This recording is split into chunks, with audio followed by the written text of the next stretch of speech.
Welcome everybody to our panel discussion on mental wellbeing. My name is Kyla Holt and I'm Head of Volunteering at the University of York, and it's my great pleasure to welcome you to our event today on behalf of York's Global Alumni Association.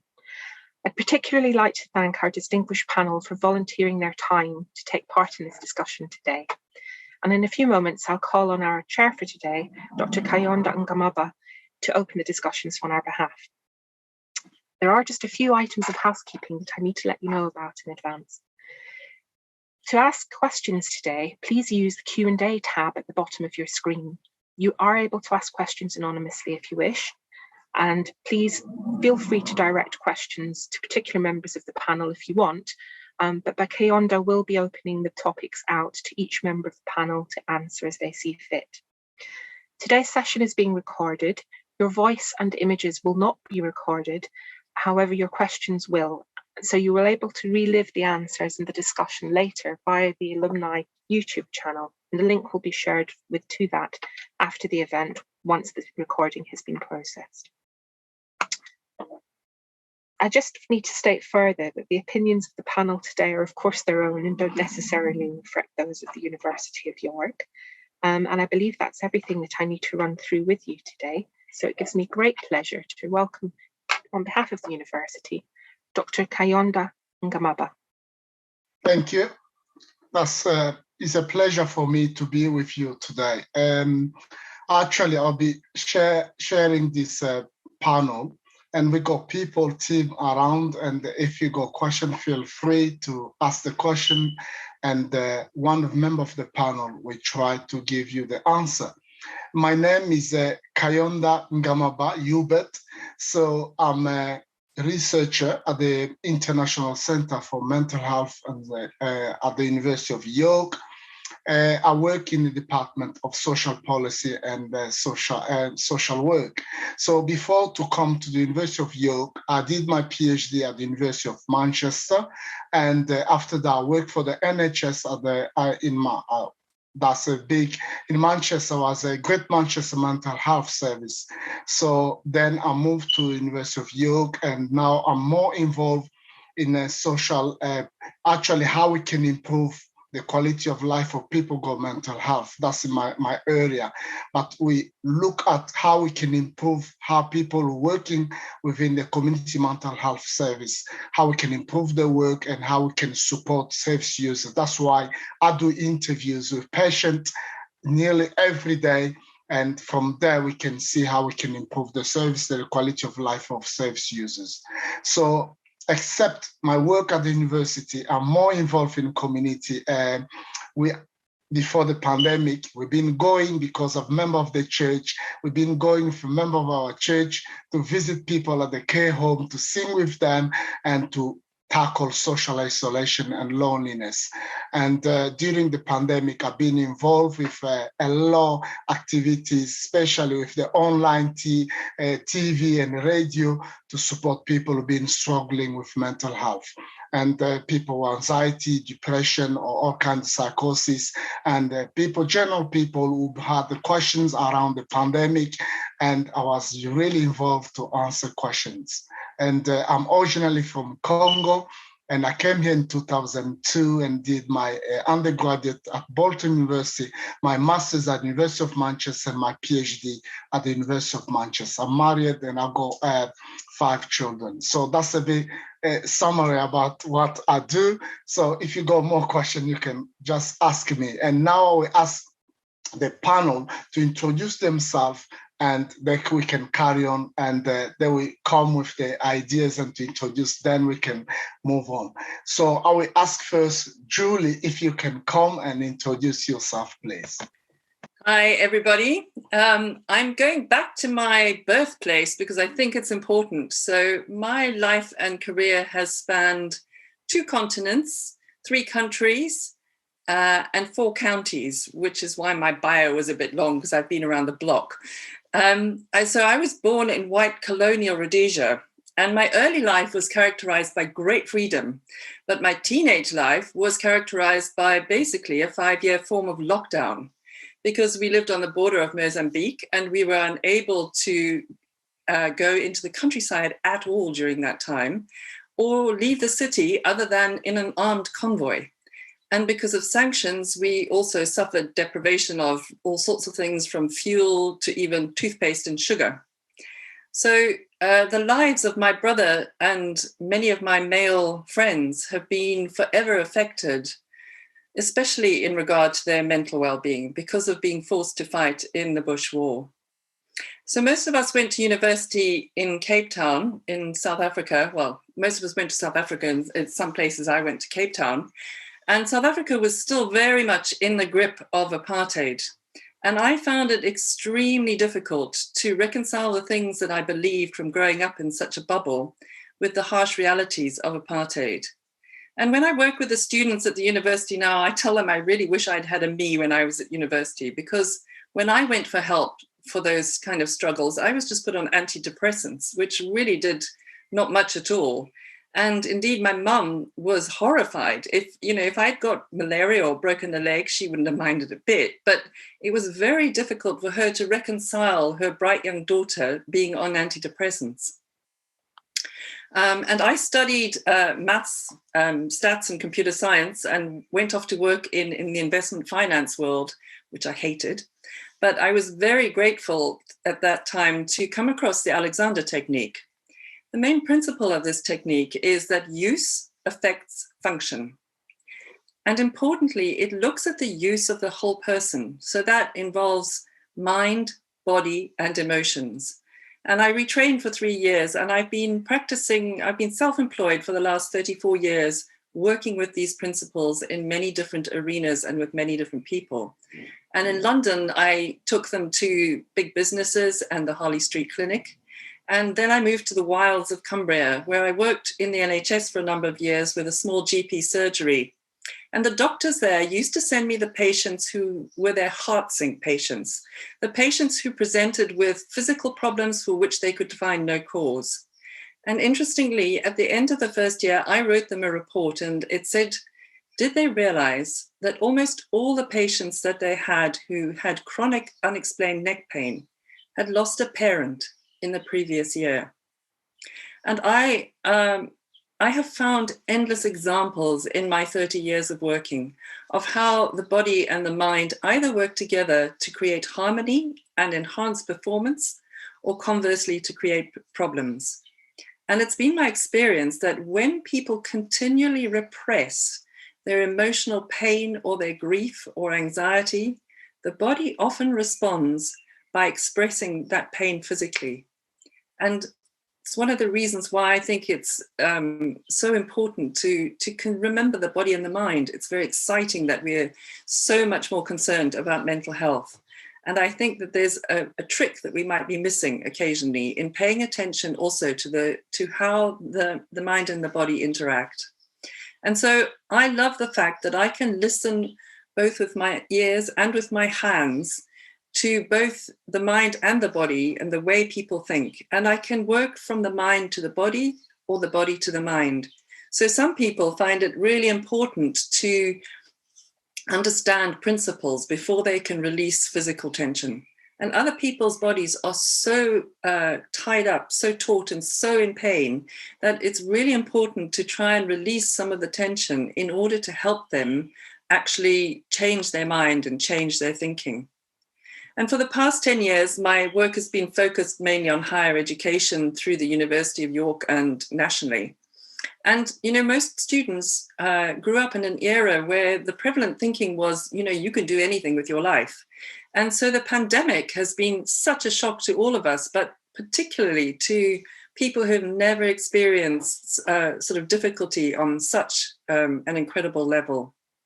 And I'd like to just finish with a quote from Arianna Huffington of the Huffington Post, because I think this could be an interesting way into looking at this as well.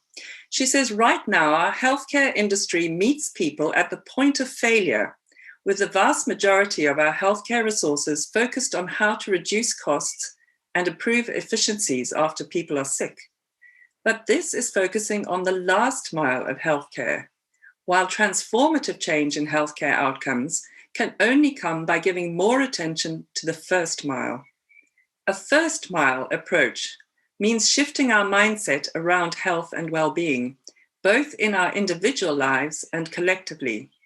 If we can solve the first mile problem, it's not just that the last mile gets easier. We'll have an entirely different journey. Thank you. Thank you, Julie.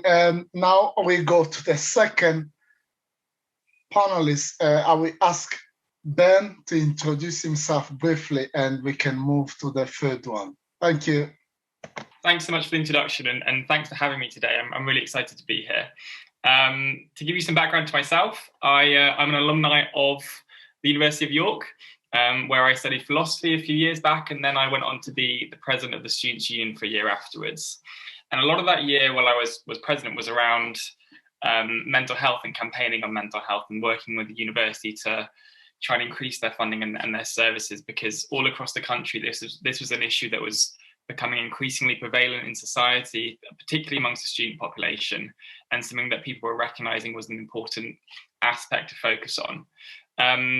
So that really started off my kind of journey with mental health, I'd say, in response to kind of student feedback and people telling me that this was something that they cared about from a student perspective. Once I finished university, I then actually had my own period of poor mental health where I really struggled with health anxiety, which really came out of the blue for me. I wasn't expecting it. I still had that kind of stigmatized view that mental health and poor mental health happens to other people and it wouldn't ever happen to me, but it really did happen to me. And largely, I think, having kind of worked through it and thought about it now because of my previous life experiences. So I had cancer when I was younger, and my dad died as well when I was in my teenage years. And that really led me to having a really poor relationship with health and thinking kind of subconsciously that bad health stuff would happen to me because it's happened throughout my life. So that really made me, off the back of that year, working with the Students' Union, having a really negative period of kind of overanalyzing symptoms that I was experiencing and really getting into a really negative mind frame. And thankfully, with the help of the NHS and friends and family, I was able to kind of pull myself out of it with lots of support. And that really fueled my interest further in mental health, having experienced it myself and done campaigning on it. And that kind of kicked off my career working at Mind within the Workplace Wellbeing department there, working with corporates to improve their strategies, working in an organisation called United for Global Mental Health, which is quite a new organisation that's working to lobby governments and corporates and philanthropists to invest more in mental health and recognise the importance of it across the globe. And finally, now working at an organisation called Student Minds, where I'm leading on a programme that's supporting students, particularly during the pandemic, with a kind of digital package of support, from information to kind of services like text lines and phone lines, as well as signposting to individual university support services so students know where they can access support at their own institutions. So yeah, that's my background. I kind of a broad range, hopping between different mental health areas, and I'm really excited to be here. So thanks so much for having me. Thank you, Ben. That was very useful. And now we go to the final panelist, is Karyen. If you can unmute yourself and introduce yourself, that'd be great. Thank you. Thank you. Hi everyone. This is Karyen from Singapore right now. So I guess it's good afternoon to you, but it's good evening to me. Thank you everyone for joining this, and thank you University of York for organizing this. I graduated from the University of York from my master's in psychology, and I think it was 2015 or 2014. So around that time, about 6 years ago. Wow. So since then, I was experienced working in as a mental health care worker. I've also worked in research as well. And I've also been volunteering with the Singapore Psychological Society as their committee member, really pushing and advocating for psychology and the practice of psychological practice in Singapore. Right now, I am working as a lecturer, a psychology lecturer at the local institutions here. And I'm also working as a mental health trainer that trains people and the community cooperates in terms of taking care of our own mental well-being. So translating some of this basic psychology concepts into something that's applicable and useful to people who may want to improve their mental health, but is not doing that as a professional. So that's kind of what I'm passionate about. And I strongly believe that mental health is important. And we've really seen how important it is and how things can affect us in this whole pandemic. So I think in the past year, Singapore is a tiny island. I have not been able to move outside of the city like Julie, but in the sense that we are not very mobile. We have to drastically change the way that we cope with things. So understanding what our challenges are from the expertise that I have, and explaining that in terms of what it means and what we can do about it to communities, to populations, but also to students as well. So it's something that I'm excited to do, and I hope we can have a bit more discussion this evening around that topic. Thank you very much, Karyen. That's really lovely. Now we're going to answer questions, and I'll ask participants. I can see we got 65 people there. If you can write your question, Q&A, you see there, write your question and we try to answer. And we got the first question here. Is someone, he didn't put his name, he said, how do you break the cycle of not wanting to move when you are depressed? So there is people who go depression and they don't want to move on. They're really struggling. How you can break that cycle? So that's the first question coming, and I will come with ideas, the panelists to come with answers. I remember when I was working in Manchester, within, I said, Great Manchester Mental Health Services. So I had a patient to support in the community, and I had a lot of patients who had depression. And what I was doing most of the time is to have a chat with that kind of person. I would talk about if the person is struggling within the community. So it's important to have a chat with that person, because when you are depressed, you feel like there is no future and you don't have that energy to move on. You don't have even that desire to do things in how you can move forward. So it's important for us to understand that the first conversation can make a difference. Have a chat with the people around, the person who is struggling, and be involved in any activities. The activity, it will be very tough. That's why we need the support in the community. It could be a friend, could be a member of the family, it could be a support worker, it could be a psychologist, it could be someone who's a community psychiatrist, nurse, or social worker. They will help you to be involved in a goal, something you love in the past, and maybe going to the gym. When you start to go to the gym, pushing yourself to come out from your home, the first things you be obliged to meet people at the reception. Have a chat with those people. And when you start to have a chat with the people, that could be a starting point. And when you're doing the exercise in a gym, taking that setting, you see other people pushing themselves, trying to do the exercise. That can be a starting point, and it can break the cycle. Because when you are not ready to move forward, it will be very difficult. So I'll ask other panelists, maybe Karyen, if you got something to add, you can move, you can speak, please. That'd be great.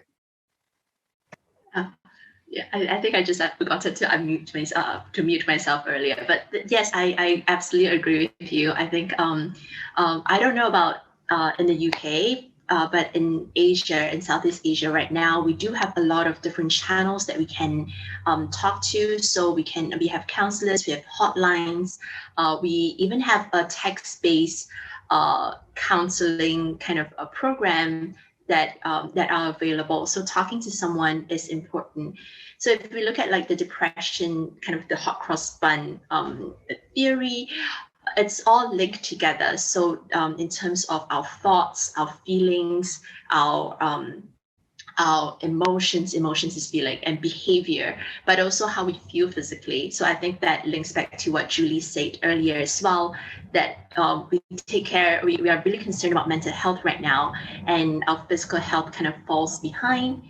But it's important to get those going. So if we can get one of the things started, if you don't feel like going out and doing something first, then maybe you can talk to someone about this, so you can look at how you verbalize it, and how you categorize it, and how you think about this issue, and maybe it can be a starting point to get you out and moving again. Thank you for that. I don't know if Ben, you got something to add briefly before to move, because I can see we got a lot of questions coming now. I don't actually have anything to add. I thought Karyen did a really good job there. Can I say very quickly, I think also volunteering, if you can, I agree, when you're in that really difficult space, it's difficult, but I think volunteering and serving other people can also be really helpful.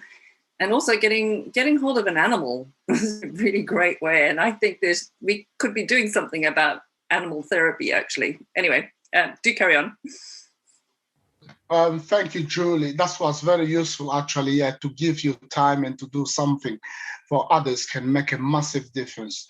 And I notice even when you are you're part of a social group, you can go there, even sharing a cup of tea, coffee to other people can make a massive difference for people who got depression or anxiety. So we got another question here coming about the misconception. So they said, if we can give our personal experience, what do we think about that misconception regarding mental health? If there is any way we can support people around. I'm happy to jump in on this. I think it actually really relates to what Julie was saying earlier around treatment and prevention. And I think a lot of what happens with mental health when you talk about it is people immediately go to thinking about treatment and waiting until people are too far down the line or at kind of crisis point. And that's the relationship to mental health, and you have to kind of intervene then. But actually, I think across all the different scenarios in which mental health intersects, whether it's the workplace, whether it's being a student, whether it's just you in your life within society, there's so much more that can be done around prevention, whether it's the workplace and it's the kind of culture of the workplace and how you can as an employer, establish a culture that enables positive mental well-being and your employees to thrive, as opposed to waiting until they're too far down the line with stress and burnout and then offering them kind of mental health support. Then I think within society, it's about, okay, how do we ensure there are touch points throughout the community, throughout society, that allows people to check in on their mental well-being with each other and establish support and mechanisms when early on to prevent them kind of progressing too far down the line. How do we ensure that people who are lonely get the support and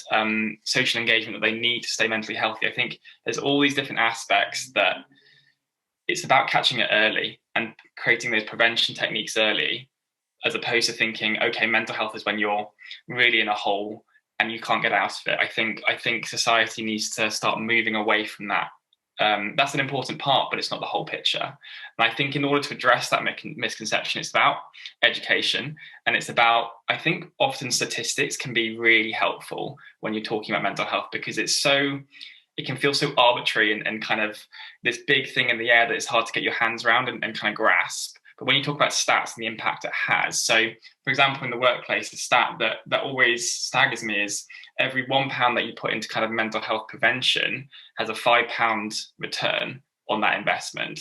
And that shows that not only is it going to have positive impacts on the individual employee's life and well-being, but it also has important impacts on your financial security as an organization and your kind of profitability and your sustainability. So I think using stats and bringing out emotional stories from people as well about things that have worked for them can really help tackle that sort of misconception. Thank you, Ben. That was very useful. I can see Julia want to say something.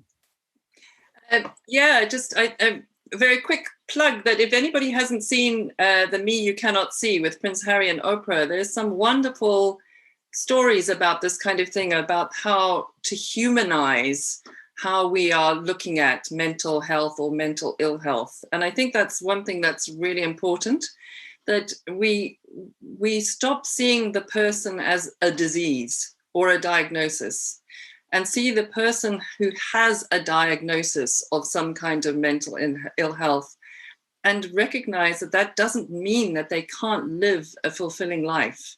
But when we, I think it's sort of labeling people as a schizophrenic or a depressive can be very difficult for people to deal with. But when we understand that they have a diagnosis of schizophrenia or of depression, that doesn't define who they are, and that we have a lot more compassion around who they are. Thank you very much, Julie. That was very useful. So we need actually not only to educate people to give more information, but to understand that we are human and we need support.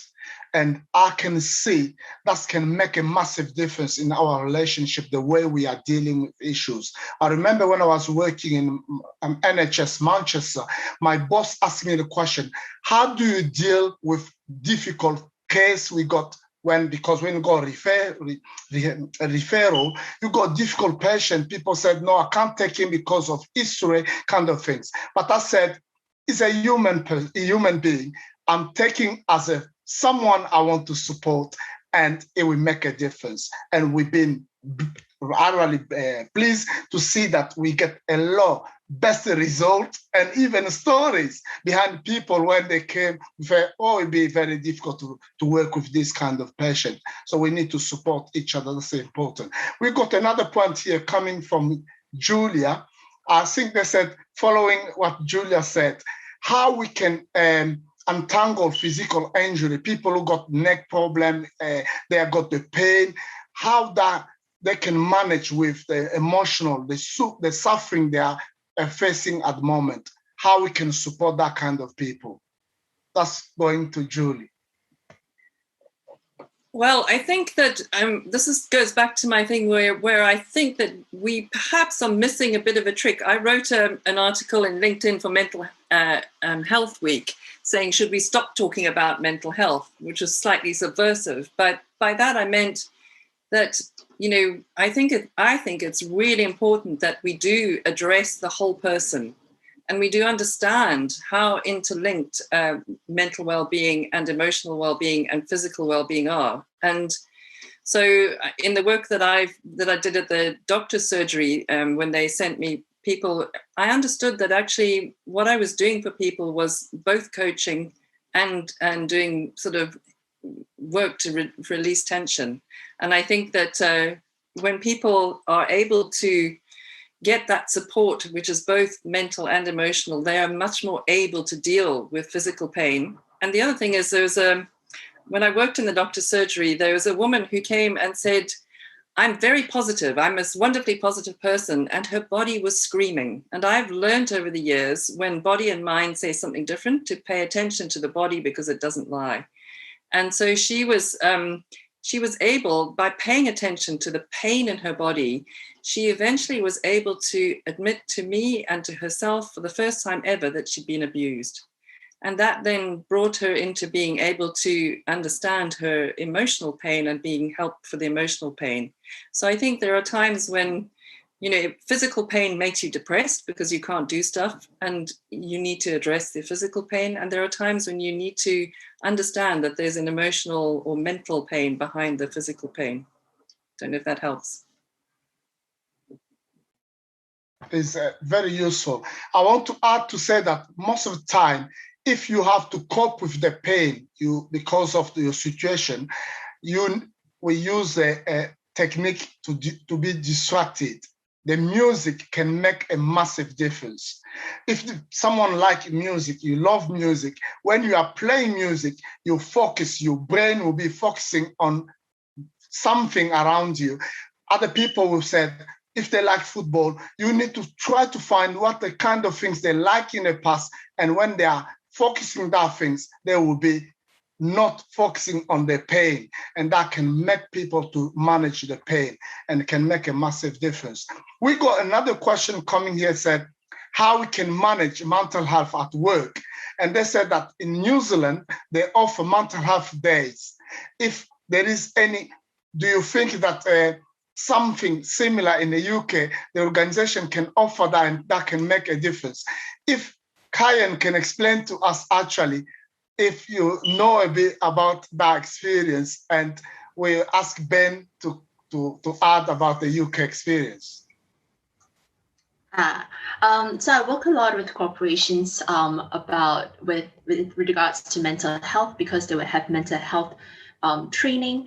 But yes, I agree that it could be hard to measure. So there's problems surrounding mental health because of the stigma that surrounds it, which goes back to earlier, because a lot of times people see mental health and mental unwellness being a black or white situation. So you either are mentally well or you're not well, and you are therefore associated with all the stigmas that surrounds it. So one of the ways that I think is very helpful, which I did in one of the talks and training, I think a couple of weeks ago, is to look at mental wellness as a scale. So it exists on a scale when there's cases where you're so unwell that you might need treatment, you might need to go and have more intensive treatment. And then you have mental wellness where you feel like you can cope, everything's great. But you also have this middle zone that we often forget, this gray zone that is this kind of, I'm not feeling unwell, but I'm not feeling well either. So that's the kind of days where I think some of us may have occasionally, and even this can be days, it can be weeks, it can be months, where we feel like I'm not quite sure what's going on with my health. I don't have the time to check in with myself. I don't have the time to rebalance my life that way. So if we are able to look at mental wellness from an either or scenario to a more skilled scenario, that would be helpful in helping us understanding what mental health is. But yes, I agree that we should have mental health days. But I think this is something that is so ingrained. I also think we should have, as a woman, I think we should have monthly days. I think like some women in the audience may understand this. During time of the month, we can feel like we need those sick days off, but we can't. We don't have those days, obviously. So even for something that is so objective, and we are still unable to give sick days to that, it becomes more difficult to manage that mental health days that we need. Thank you. Ben? Yeah, fab, thank you. And I think when we talk about mental health, particularly in the workplace, it's really important to kind of ground it in what we know and what we don't know. And I think important to recognize that actually we're at the very early stages of our journey of understanding what works and doesn't work when it comes to mental health in the workplace. And there's some really exciting work that's going on at the Wellcome Trust and lots of other places in terms of trying to pull all the information and research that we have already out there together and trying to come up with some kind of clear advice to workplaces to what works and what doesn't work. Because what's interesting about what's happening at the minute is there's a real boom in workplaces willing to invest money in mental health and wellbeing within their organizations, and a lot of providers coming forward with apps and other solutions that they say are going to revolutionize the way that mental health works in your organization. I think it's important to always try and ground what we're saying in facts and evidence. So I'd really encourage people to go and look at the work that the Mental Health Trust, the Wellcome Trust is doing, and what they're collating and continuing to collate. And then off the back of that, I think there's a lot that's happening at the minute in response to the pandemic that is shifting the way that workplaces think about their mental health, which is really positive. I think it's forcing them to consider things that they maybe haven't had to before, which is great. And I think it's taking us on that journey.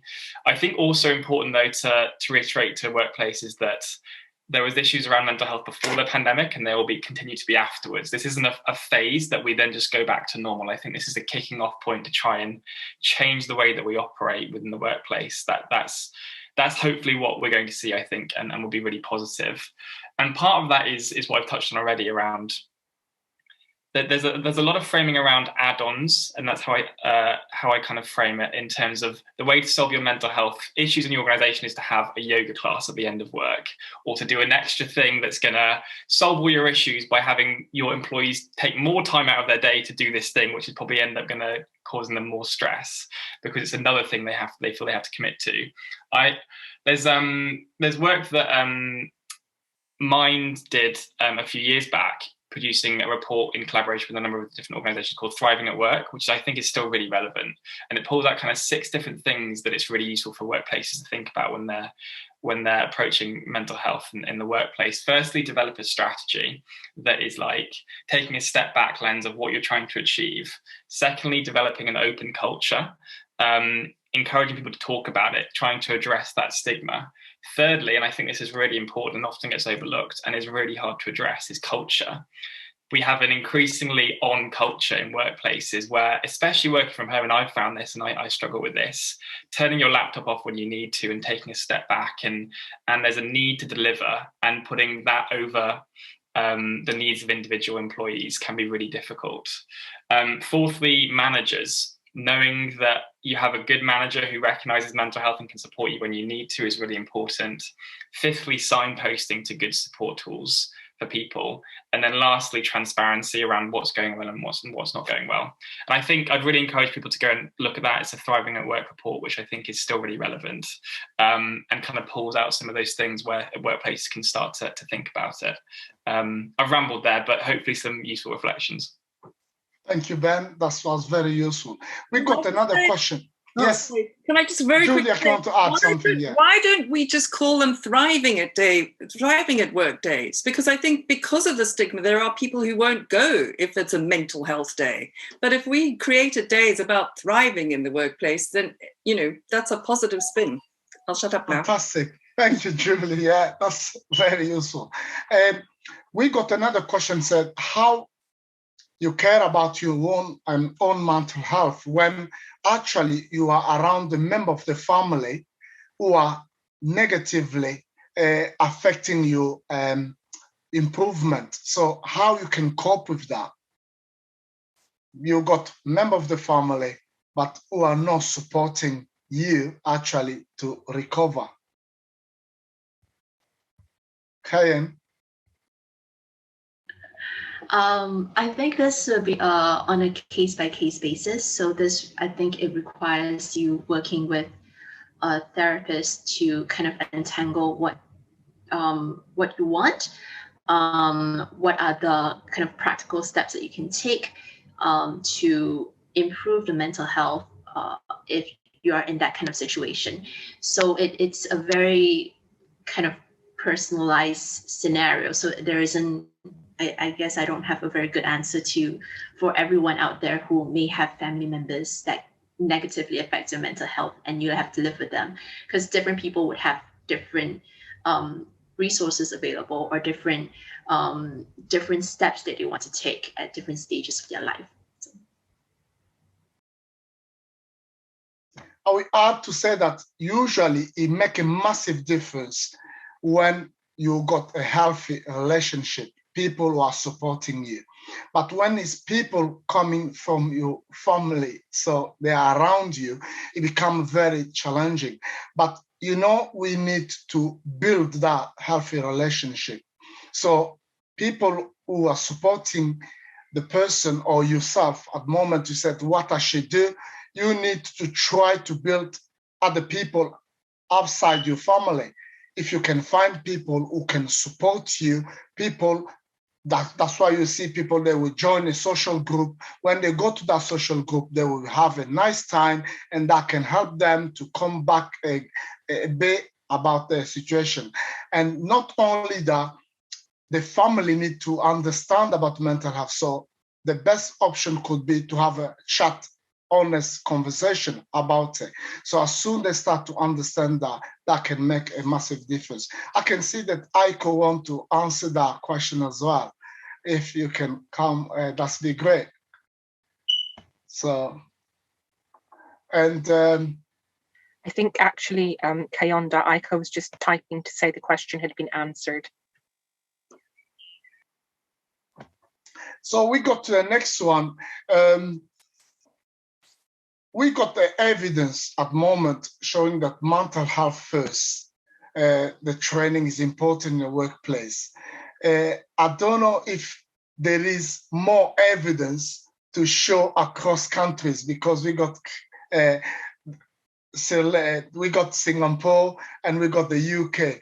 Do you got evidence showing that there is a value of mental health first in a workplace?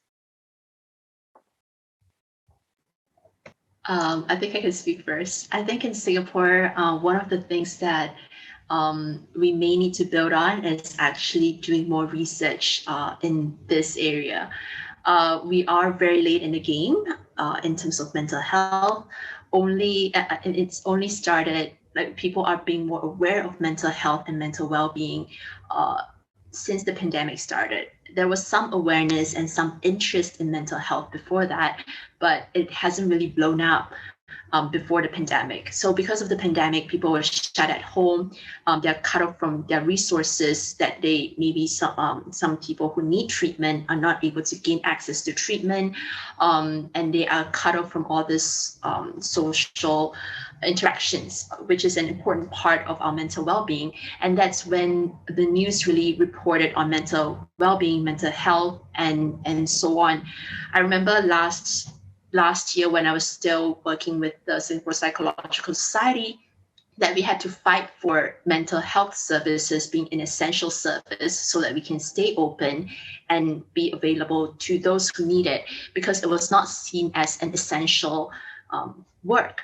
So we are really very late to the game, and I wish I have more evidence to show that we have evidence to show that this works, but I don't have the numbers. And unfortunately, I hope the UK would have some numbers.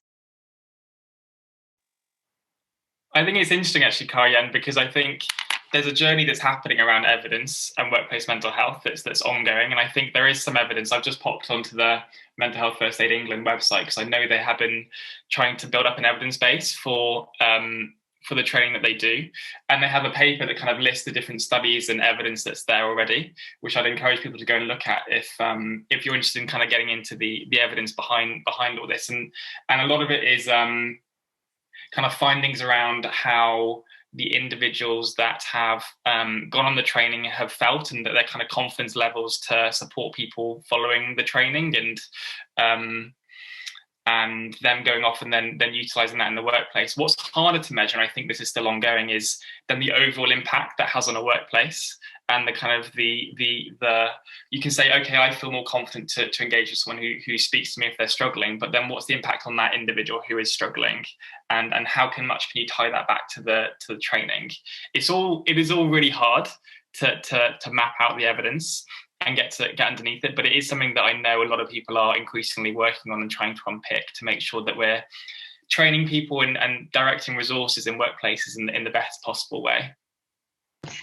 Thank you, Ben. We got another interesting question saying that people from the BME communities, that's mean we said a Black and Asian minority ethnic group, they are more affected by because of during this pandemic, we are more affected. And what advice we can give to those people, because they feel like they are more exposed and they are suffering with mental health issues? If there is Julia, do you got anything? And I'll add with that question as well. Well, I would think you're the perfect person to answer this one, actually.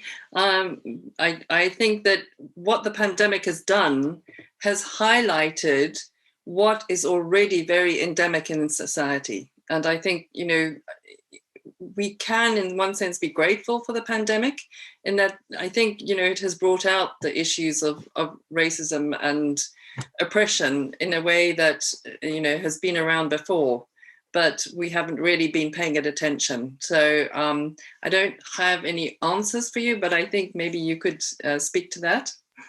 Yes, I will add more to say that actually people from the BME communities, they are suffering because not only because of that pandemic coming, but because the environment, how they are being treated in some countries.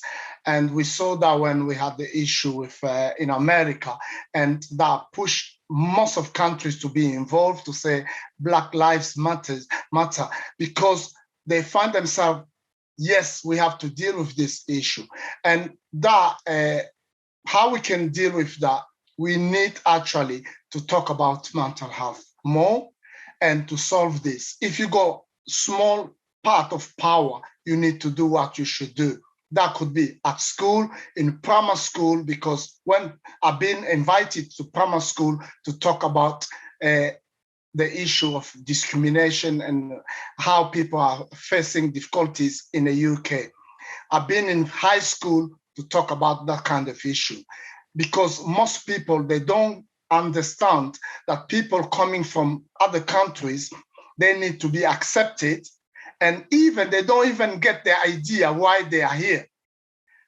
I remember when I was teaching at the university, I showed them a video, said, you need to know a bit more about Congo because I'm from Congo. They got the resources, they got all kinds of things. But because people want to get that resources for free, they want to get coltan, they use for the mobile phone, they want to get diamond, they want to get oil, and they are creating war.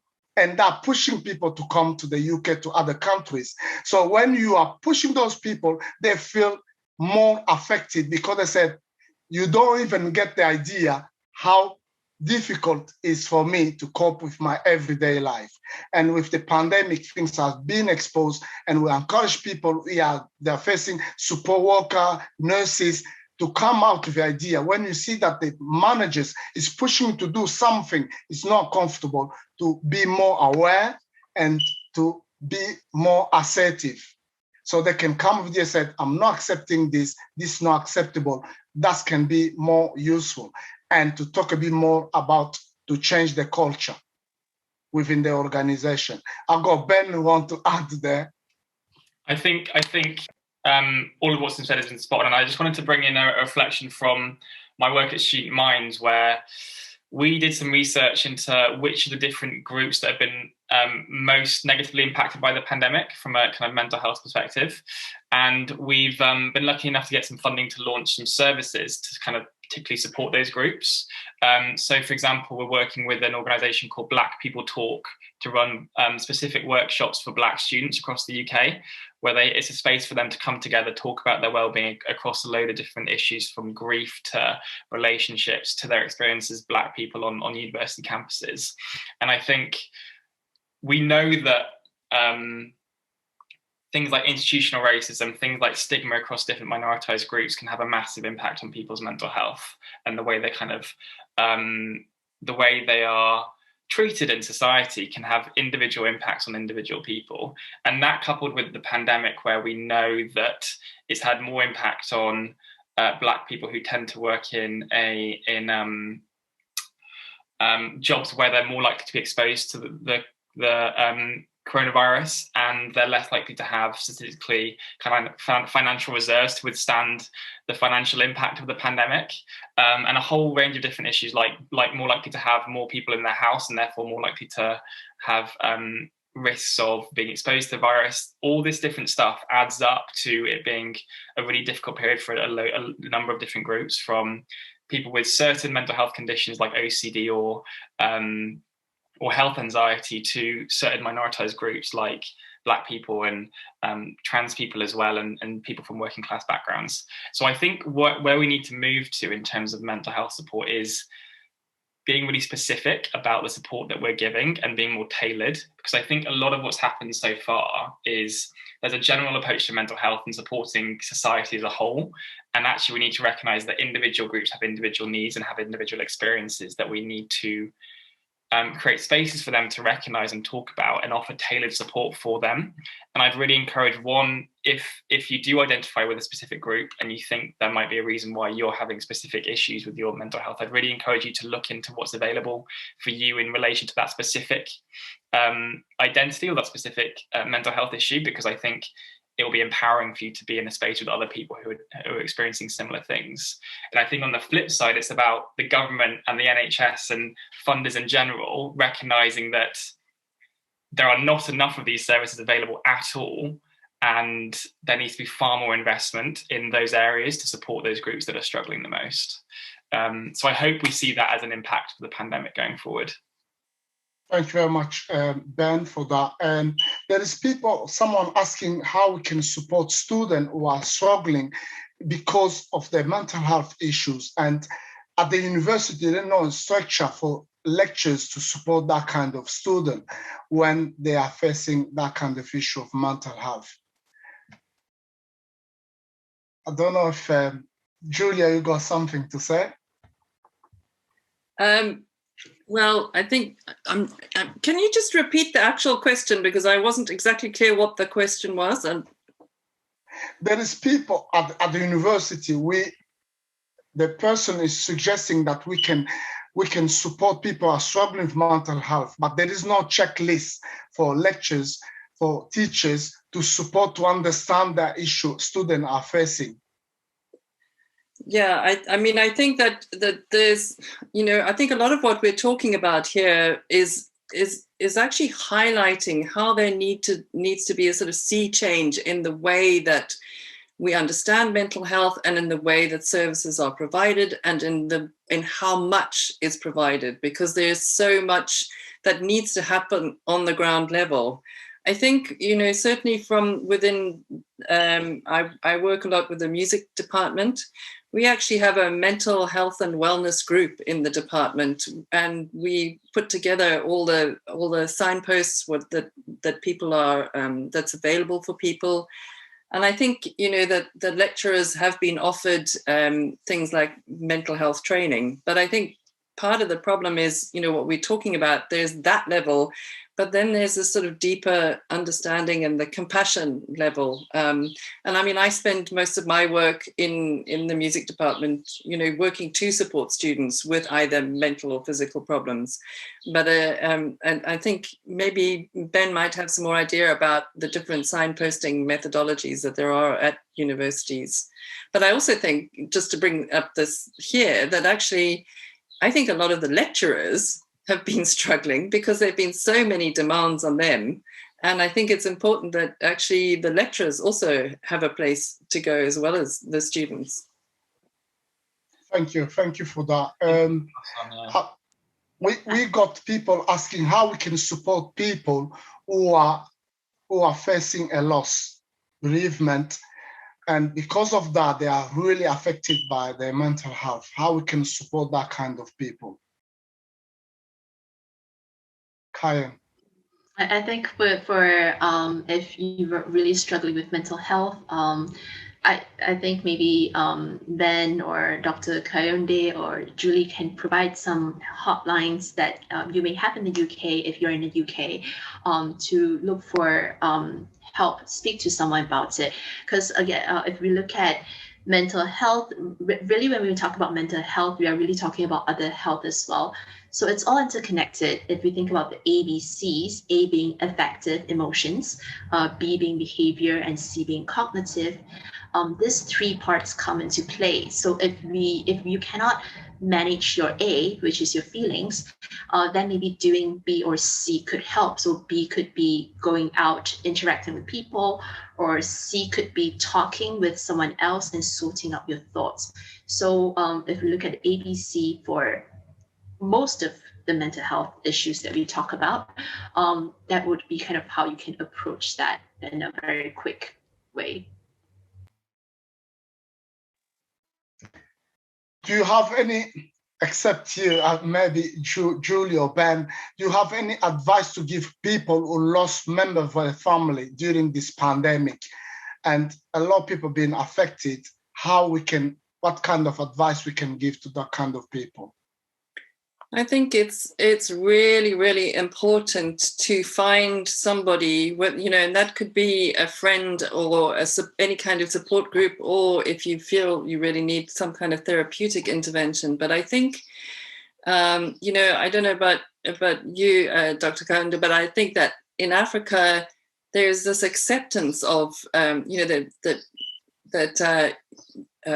funerals used to take a week and everybody used to express themselves. And unfortunately, I think in the UK, there's a keep a lid on it kind of mentality. And I think it's really, really important if somebody is grieving and is finding that that's impacting their mental well-being, to actually seek support and to talk. And I do believe that so often just deep listening, deep, compassionate, non-judgmental listening can go a huge long way to help somebody who is deeply grieving. You don't have to have all the answers, but I think being there for them is really, really key. Thank you very much for that, Julie. Was really very useful. I want to say that there is few things usually when I go for training or support people who are struggling, I come with this kind of things. I said, if you want to stay mentally well, first things, talk about the way you feel. Secondly, build a healthy relationship with people. Look after your physical health, your sleep, your diet, your physical activities, and people can support you, maybe around. Do something you enjoy. I remember you mentioned that you may join a social group that can make a difference in your everyday life. Some people said, oh, I'm happy being alone, but if you join a social group, that can make a difference. The sixth one, I said, do something for someone else. We already mentioned about volunteering, giving, sharing your experience, your skills. Most of the time we think, oh, I don't got something, but if we can share what we have, we always have something to give to others. Relaxation can make a massive difference. For people are Christian, prayer, maybe meditation, people may go in a park, relax, get that fresh air, and make a massive difference. And try to identify your mood triggers. Things can bring that stress or kind of issues in your life. Look after your physical health and look after you. When you are facing difficulties, you need to look after yourself and learn to accept yourself. That kind of things most of the time I come when I'm talking to people about how they can deal with their everyday life, and that can make a massive difference. I've got a question here. What do you think about addiction as a result of people, because of the stress, that kind of situation they're facing, they are more tendency to be to go to drugs or alcohol? There is anybody want to answer that? Can I just leap in? I'm so sorry. I know we have very many questions left, but I think this will have to be our last question as we're about to draw to a close. I'm hoping that it doesn't cut off too abruptly and that we do have time to answer this question, but just to warn you, if it does, I'm afraid it's just the length of time the session has been booked for. Just before I call on the panel to answer that last question about the relationship between addiction, drug addiction, and well-being, I just wanted to suggest some other sources of help that are available. If you look at the chat, you will see that the panelists have been putting some resources and some support suggestions in there for you. Please do feel free to visit those for more information. Similarly, we have the Samaritans, of course, which are free for phone at any time from any phone on 116 123. That's 116 123. For students at York, we have the Open Door service, and details of that are available in the chat. Of course, there's the excellent work that Ben's organisation, Student Minds, do as well. And then, of course, there's mind.org as well, if you've been affected by any of the issues that have been raised in today's discussion. If I could now hand back to Dr. Kayonda to ask the panel to just answer that last question.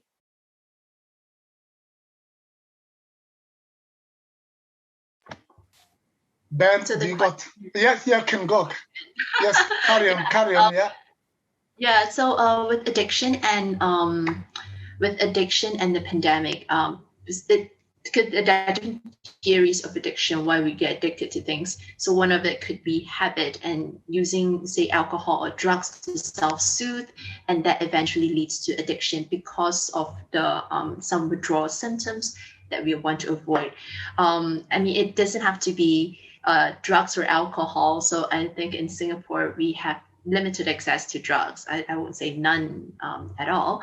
And our alcohol is expensive, so that kind of limits it a bit. But we do have other addiction, like TV addiction.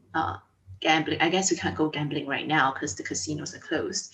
But we also have eating, which is also another big problem, eating addiction. So, or overeating as a way to cope. So whatever coping mechanism it is that we are using, it can lead to that kind of self-soothing mechanism that has a very similar pattern to addictive patterns that we have. So I think the way to combat that would be to adopt healthier coping mechanisms and watch for not overdoing it, then it becomes unhealthy. Thank you very much for your advice. That's very useful. And I want to say thank you to all the panelists who've been involved in this to answer questions. But except that, we got people been working behind the scene.